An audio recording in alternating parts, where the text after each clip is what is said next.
Praise the Lord. ஆண்டவராய் இயேசு கிறிஸ்துவின் இனிதான நாமத்தினாலே அன்பின் வாழ்த்துதல். கர்த்தருடைய பிள்ளைகளே, நல்ல ஒரு அமைதியான இடம் அழகாக இருக்குதுல்ல?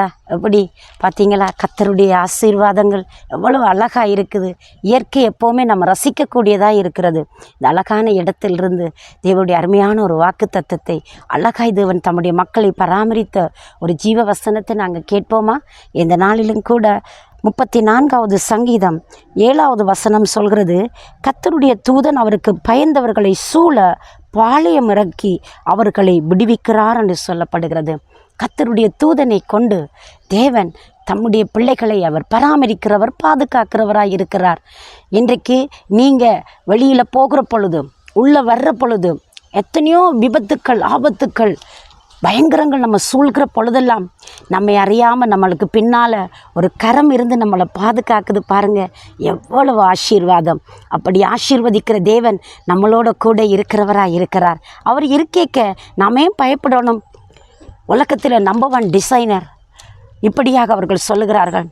அவர்கள் மிகவும் சிறிய வயதிலே வியாதிப்பட்டார்கள். கேன்சர் வியாதினால் பாதிக்கப்பட்டு மிகவும் மோசமான கட்டத்திற்கு போகிற பொழுது அவர்கள் சொல்லுகிறார்கள், ஒரு நாளைக்கு நான் 12 தடவை சிகை அலங்காரம் செய்வேன்.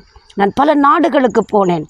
உலகத்தில் எது தரம் வாய்ந்த துணியோ அந்த துணியை கொண்டு தான் நான் ஆடைகளை அமைத்து கொண்டு என் வாழ்க்கையில் நான் பாவித்ததுண்டு. ஆனால் வியாதிப்பட்ட பொழுது, நான் தனிமையில் இருக்கிற பொழுது என்னை யாருமே அரவணைக்க வரையில். என்னுடைய அந்தஸ்து இருந்தது, அழகு இருந்தது, எல்லாம் போதுமான அளவு இருந்தது. ஆனால் எனக்கு சுகம் இல்லாமல் போன பொழுது எல்லாரும் என்னை விட்டு விலகினார்கள். நான் பல தேசங்களுக்கு பயணித்தேன். பல தேசங்களோடு இருந்தவர்களோடு எனக்கு உறவுகள், நட்பு இருந்தது. ஆனால் ஒரு சந்தர்ப்பத்தில் நான் வியாதிப்பட்டு நான் மரண தருவாயில் வருகிற பொழுது எனக்கு ஆதரவு கண்டு யாருமே இருக்கலைங்க. எனக்கு உதவி செய்ய யாரும் வரலை. அப்படி என்று சொல்லி தன்னுடைய மனக்கலக்கத்தோடு இந்த உலகத்தை விட்டு அவர்கள் பிரிந்தார்களாம். தெய்வத்தை நம்பி அவரை சார்ந்து வாழ்கிறவர்களுக்கு அவர் ஒரு பாதுகாப்பை கொடுக்கிறவராக இருக்கிறார். உண்மையாய் நடந்த ஒரு சம்பவத்தை நான் உங்களுக்கு சொல்லட்டுக்கும். ஒரு தாயார், தேவனை நம்பி தேவனை ஆராதிக்கிற ஒரு தாயார், ஒரு தடவை அவர்கள் ஆலயத்திலே போயிருந்து ஆராதிக்க ஆரம்பித்தார்களாம். தேவனை தொழுது கொண்டிருக்க தொடங்கின பொழுது அவருடைய ஒரு சிறு குழந்தையை அவர்கள் தங்களோடு அழைத்து கொண்டு போயிருக்கிறார்கள். அந்த குழந்தை தன்னுடைய தாயோடு இருந்து அந்த ஆராதனையிலே கலந்து கொண்டிருந்து தாயாரங்களை கண்களை மூடி தேவனை தேடுகிற பொழுது, ஆராதிக்கிற பொழுது இந்த குழந்தை என்ன செய்தது தெரியுமா? அந்த தாயாரை விட்டு நழுவி வெளியே போய்விட்டது, வீதிக்கு போய்விட்டது. வீதியிலே சடனாய் ஒரு பெரிய வாகன இரைச்சலும் பிரேக் அடிக்கிற சத்தமும் அதிர வைத்தது எல்லாரையும். இந்த தாயார் சுற்றும் முற்றும் திடீரென்று கண்களை விழித்து பார்த்தார்கள். தன் குழந்தை அருகாமையில் இல்லை. ஐயோ, என்ன நடந்ததென்று சடுதியாய் அந்த இடத்தை விட்டு எழுந்து ஓடி அந்த வீதி வழியாக போனார்களாம். போகிற பொழுது நடு வீதியிலே அந்த குழந்தை அப்படியே அமர்ந்திருக்கிறது. அவர்கள் அதிர்ந்து போனார்கள். வாகனம் ஒன்று பயங்கரமாய் பிரேக் பண்ணி அந்த குழந்தைக்கு முன்பதாய் நின்று கொண்டிருக்கிறது.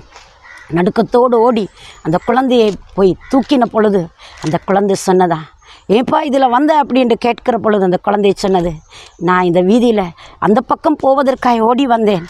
ஆனால் இந்த கார் வேகமாய் வந்து என்னை மோத வந்த பொழுது யாரோ ஒருவர் என்னை தூக்கி கைகளிலே ஏந்தி சுமந்து விட்டு அவர் மறுபடி என்னை உட்கார வைத்து போய்விட்டார் என்று சொன்னார். உண்மையாய் பாருங்களேன், தேவனை நம்பி ஆராதித்து அவருக்கு பயந்து அவரை சேவிக்கிற பிள்ளைகளுக்கு அவர் தம்முடைய தூதர்களை கொண்டு பாதுகாப்பு கொடுக்கிறவராக இருக்கிறார். நீங்கள் பயப்படாதீங்க. நீங்கள் தனிமையில் போகிற பொழுது சொல்லலாம், எனக்கெண்டு ஆதரவுக்கு யாரும் என் கூட வராங்க இல்லை, நான் தனித்த நிலையில் இருக்கிறேன், நான் வியாதிப்பட்ட சூழ்நிலை, என் பெட்டில் நான் மட்டும் உட்கார்ந்து அழுது கொண்டிருக்கிறேன், ஆதரவுக்கு யாருமே இல்லை, கேட்கிற செய்திகள் எல்லாம் பயங்கரமாக இருக்கிறது, நான் பார்க்கிறதெல்லாம் பயங்கரமாக இருக்கிறது அப்படி என்று சொல்லி நீங்கள் அழுது கொண்டு இருக்கலாம். தேவன் உங்கள் கண்ணீருக்கு பதில் கொடுக்க வல்லமையுள்ளவராக இருக்கிறார். எசேக்கியான்கிற தேவ மனிதனுக்கு தேவன் ஒரு செய்தி அனுப்புகிறார், ஏசாயா தீர்க்கதரிசி மூலமாய். எசேக்கியா, நீ வியாதிப்பட்டு நீ மரிக்கப் போகிறாய், உன் மரணத்துக்கு ஏற்ற காரியங்களுக்கு எல்லாவற்றையும் நீ ஒழுங்கு செய்து விடு என்று சொல்லி தேவன் செய்தி அனுப்புகிறார். இந்த தேவனை சார்ந்த மனிதன், தேவனை நம்பின மனிதன், தேவனை உண்மையாயுது அங்கே ஆராதிக்கிற மனிதன் என்ன செய்தான் தெரியுமா? சுவர் பக்கமாய் முகத்தை திருப்பிக் கொண்டு, ஆண்டவரே என்னை நோக்கி பாரும், என்னுடைய வியாதியில் ஒரு விடுதலை தாரும், என்னுடைய மரணத்தில் ஒரு அற்புதம் செய்யும், நீர் என்னை மறந்து விட்டீரோ, என்னை பாரும் என்று சொல்லி தன் மன அங்கலாய்ப்பை தேவனிடத்திலே கொட்டினான். என்ன ஆச்சரியம் தெரியுமா? அந்த சொன்ன தீர்க்கதரிசி முற்றத்தில் போகல தேவனுடைய வார்த்தை வருகிறது, போய் சொல்லு, அவனுக்கு நான் மறுபடியும் ஆயுசு காலங்களை 15 வருஷத்தை நான் கூட்டி கொடுத்து விட்டேன் என்று சொல்லு என்றார். எந்த மனிதனுக்கு மரண செய்தி வந்ததோ அதே மனுஷனுடைய கண்ணீருக்கு பதிலை கொடுக்கும்படியாக அவனுடைய செபத்தை கேட்ட தேவன் அவனுக்கு பதிலை அனுப்புகிறார். 15 வருஷத்தை நான் உனக்கு கூட்டி கொடுக்கிறேன், பெற்றுக்கொள் என்பதாக. அன்பு பிள்ளையே, உங்களுக்கு சூழ பாளையம் இறங்கி பாதுகாப்பதற்கு தேவன் தம்முடைய தூதர்களுக்கு கட்டளையிட்டு இருக்கிறார். பயப்படாதிருங்கள். உங்களுடைய தனிமையிலே தேவன் உங்களுக்கு உதவி செய்து உங்களுக்கு நன்மை செய்ய வல்லவராயிருக்கிறார். எசேக்கியாவுடைய ஜெபத்தை கேட்டவர், அவருடைய கண்ணீரை துடைத்தவர், இந்த நாளில் புலம்பிக் கொண்டு இருக்கிற, கண்ணீர் வடித்து கொண்டிருக்கிற, இதுவரைக்கும் என் ஜெபத்திற்கு பதில் இல்லை என்று சொல்லி தவித்து கொண்டிருக்கிற உங்களுக்கு தெய்வம் பதில் கொடுக்க வல்லவராயிருக்கிறார்.